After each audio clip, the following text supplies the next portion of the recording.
శ్రీరామాయ నమః. శ్రీమతే రామానుజాయ నమః.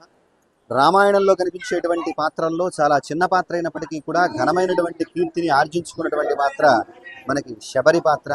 రామచంద్రమూర్తికి ఆనాడు ఫల సమర్పణ చేసి తరించినటువంటి ఋషిక పుణ్యవనిత ధన్యచరిత మనకి శబరి.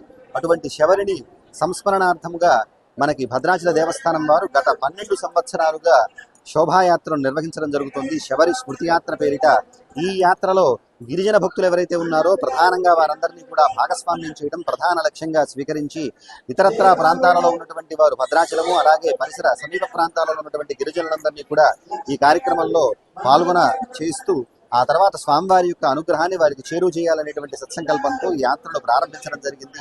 అందులో భాగంగా ఈనాడు స్వామివారి యొక్క మూలవర్ల దగ్గర నుంచి మనకి శబరి చిత్రపటాన్ని స్వీకరించి మనకి గిరి ప్రదక్షిణ, ఆ తర్వాత శోభాయాత్ర, స్వామివారి యొక్క కళ్యాణము, ఆ తర్వాత గిరిజన భక్తులకు చేత స్వామివారికి ఫల సమర్పణ మొదలైనటువంటి కార్యక్రమాలను దేవస్థానం వారు చేపట్టారు.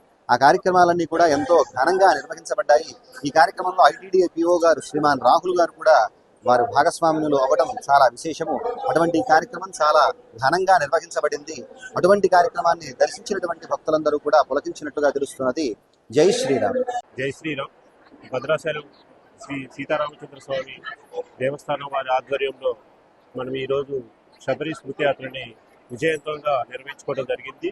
మరి దీనికి సంబంధించి మన భద్రాచలం జిల్లాలో మరియు అదేవిధంగా కూనవరం విఆర్పురం నుంచి కూడా అన్ని ప్రాంతాల నుంచి కూడా గిరిజన భక్తులందరూ కూడా విచ్చేసి మరి ఇక్కడ మనం ఈరోజు శబర స్మృతి యాత్ర సందర్భంగా ప్రత్యేకంగా నిర్వహించుకున్నటువంటి కళ్యాణికి వాళ్ళందరూ కూడా హాజరయ్యి మరి శ్రీరాముల వారి కృపకి పాత్రులయ్యారు.